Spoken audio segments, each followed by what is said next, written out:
Toxicity isn't always loud. Sometimes it's the quiet erosion of self-trust.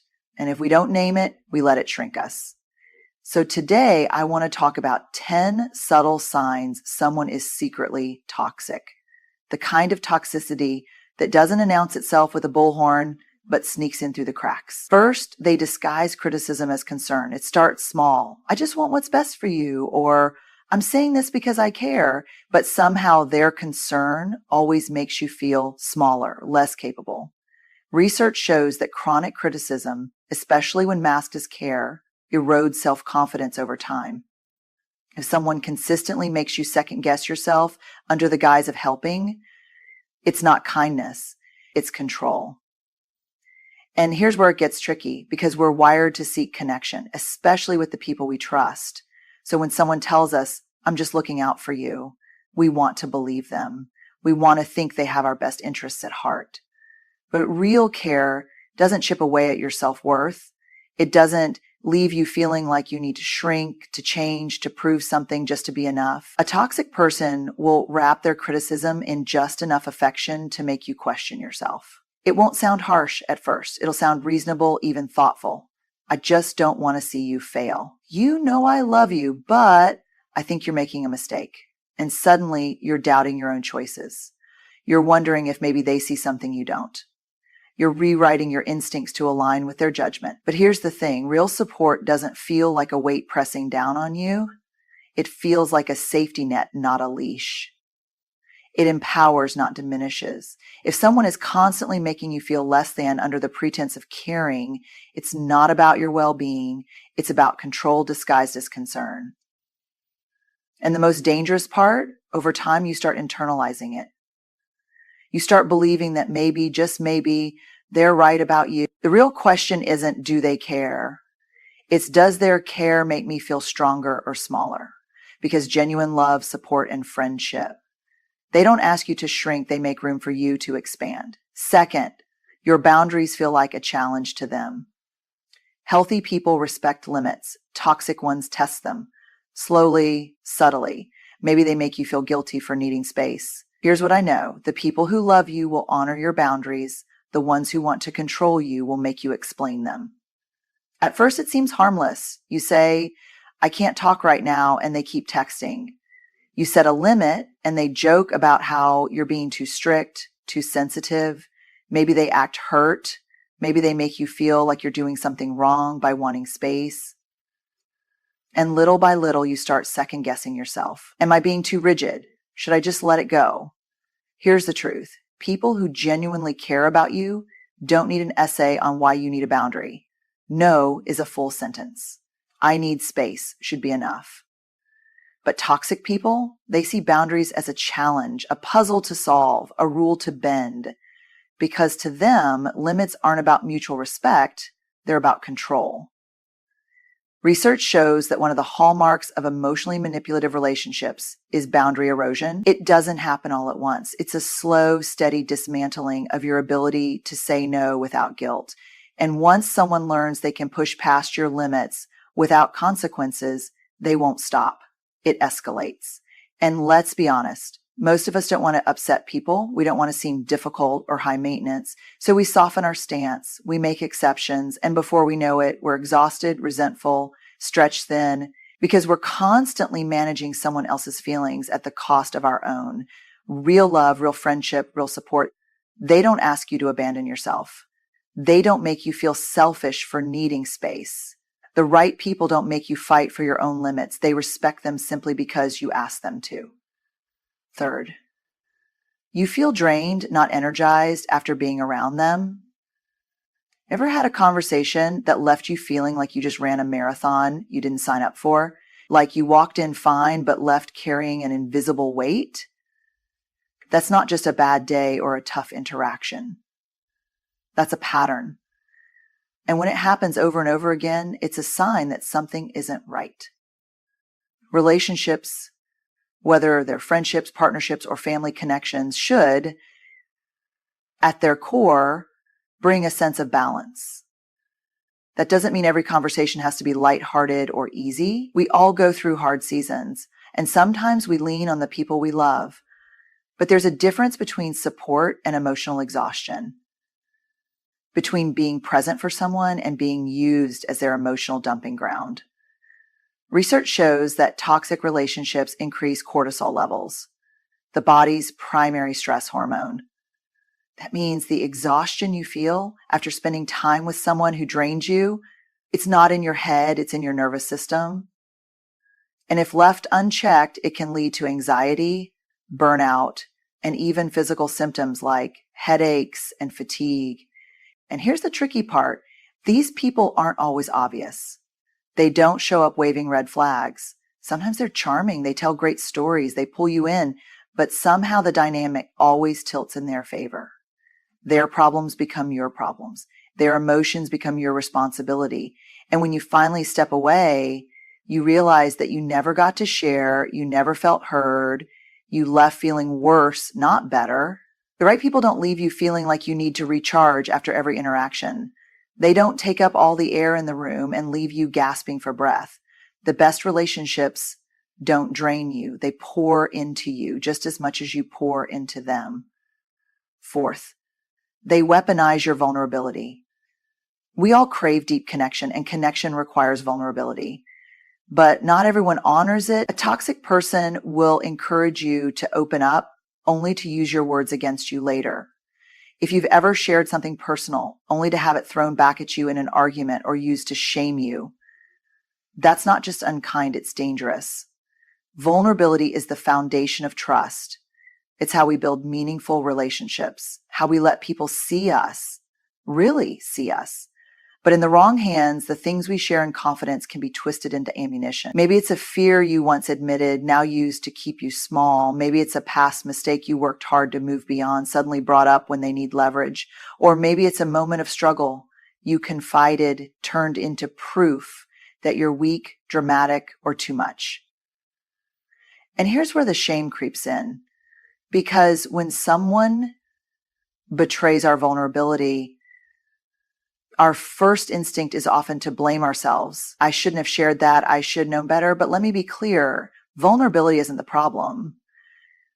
The wrong person is. Real connection isn't about collecting personal details to use later. It's about holding space for each other without judgment, without conditions, without turning intimacy into a weapon. The people who truly care about you, they don't make you regret being open. They make you feel safer because of it. Fifth, their apologies feel hollow or never come at all. A real apology, the kind that rebuilds trust, comes with ownership and change. But a toxic person, they either avoid apologizing altogether or give you an apology so empty it leaves you wondering if you imagined the harm in the first place. Maybe they say, "I'm sorry you feel that way," instead of "I'm sorry for what I did." Maybe they shift the blame. "I wouldn't have done that if you hadn't overreacted." Or maybe they just don't acknowledge it at all. And you find yourself stuck in a loop, questioning whether you were too sensitive, whether you misread the situation, whether asking for accountability was asking for too much. But here's the truth. When someone cares about you, they care about how they make you feel. They don't just say sorry to move on. They say sorry to make things right. And that means more than words. It means changed behavior. It means recognizing the harm caused and making an effort to do better. A toxic person, though, will minimize, deflect, or ignore. They'll leave you holding the emotional weight of the situation, wondering if the pain you felt even mattered. Over time, this chips away at your ability to trust your own feelings. You start accepting less than you deserve because it feels easier than fighting to be heard. But you don't have to beg for basic respect. Real relationships, healthy, mutual, and strong, don't require you to convince someone that your feelings matter. Because to the right people, they always do. Sixth, they create drama but always play the victim. Ever notice how some people always seem to be at the center of chaos, but somehow it's never their fault? No matter what happens, they're the ones who've been wronged, the ones who deserve sympathy, the ones who need rescuing. And if you're close to them, you might find yourself constantly pulled into their whirlwind, playing the role of fixer, peacemaker, or emotional caretaker. Here's the pattern. Something goes wrong, and instead of taking responsibility, they spin the story so that they're the victim. Maybe they hurt someone, but instead of acknowledging it, they talk about how they were misunderstood. Maybe they started the argument, but somehow it's your fault for not handling it better. And if you try to hold them accountable, you become the villain. Psychologists call this victim mentality. It's a classic tool of manipulation. It keeps the focus on their pain, their struggles, their needs, while completely erasing the harm they may have caused. And if you're not careful, you start questioning yourself. You start thinking, maybe I was too harsh. Maybe I should have been more understanding. But here's the thing. Being a victim of something doesn't give someone a free pass to hurt others. We all go through hardships, but healthy people don't use their struggles as an excuse to avoid accountability. A real relationship, one built on trust, means both people take responsibility when they mess up. And if someone refuses to do that, if they always shift the blame, twist the story, or make you feel guilty for holding them accountable, that's not just drama, that's emotional manipulation. Seventh, they give you just enough to keep you hooked. They know exactly when to pull back and when to pull you back in. Just when you start to notice the imbalance, when you begin to question if this relationship is good for you, they do something that makes you stay. A kind word, a thoughtful gesture, a moment that reminds you of why you trusted them in the first place, and suddenly all the red flags fade into the background. Psychologists call this intermittent reinforcement, and it's one of the most powerful forms of emotional conditioning. It's the reason people stay in unhealthy relationships for years, because the highs feel so good that they override the pain of the lows. The unpredictability creates a cycle. You hold on, waiting for the next moment of kindness, the next glimpse of who they could be, but real connection isn't about potential. It's about consistency. And here's the hard truth. Someone who truly values you doesn't make you question where you stand. They don't disappear and reappear based on their needs. They don't breadcrumb you with just enough affection to keep you emotionally invested. They show up fully and steadily, not just when it's convenient for them. If someone's kindness only comes in flashes, if you have to earn their warmth by enduring coldness, it's not real intimacy. It's control. And you deserve more than a relationship that keeps you waiting for scraps of love. Eighth, they talk about others in a way that makes you wonder what they say about you. You've probably been there sitting across from someone as they tear into a mutual friend, a coworker, maybe even a family member. And at first, it might seem harmless, just venting, just sharing concerns. But then you start to notice a pattern. The way they speak about others isn't just frustration, it's judgment, criticism, maybe even a little cruelty. And that quiet voice inside you starts to wonder, what do they say about me when I'm not around? The way people speak about others in private is often a reflection of how they operate in relationships. If someone consistently gossips, criticizes, or mocks others behind their backs, it's not a stretch to assume they do the same when you're not in the room. And that does something to trust. It creates a slow, creeping insecurity, not just about them, but about your place in the relationship. And here's what's even more revealing. If they bond with you over gossip, if connection with them feels strongest when you're both talking about someone else, that's not connection. That's a transaction. Real trust isn't built on shared negativity. It's built on honesty, on presence, on knowing that the person sitting across from you will hold your name with the same respect when you're not in the room as they do when you're there. Because the people who truly value you, they protect your name.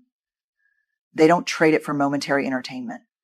And if you're left wondering whether someone does the same for you, chances are you already have your answer. Ninth, they dismiss your feelings instead of acknowledging them. You share something that's been weighing on you, maybe a frustration, a hurt, a moment where you felt unseen. And instead of listening, instead of holding space for your feelings, they brush it off. You're overreacting. That didn't happen. You're too sensitive. At first, it might seem like a misunderstanding. Maybe they just don't get it. Maybe they didn't mean to be dismissive. So you explain again, hoping they'll hear you this time. But instead of understanding, they double down. They make you feel like the problem, like the issue, isn't what happened. It's that you dared to feel something about it. And little by little, you start questioning yourself. Am I making a big deal out of nothing? Should I just let it go? This is what psychologists call gaslighting. And it's one of the most subtle but damaging forms of emotional manipulation. It makes you doubt your own experiences, your own emotions, your own reality. Over time, it chips away at your confidence, making it harder and harder to trust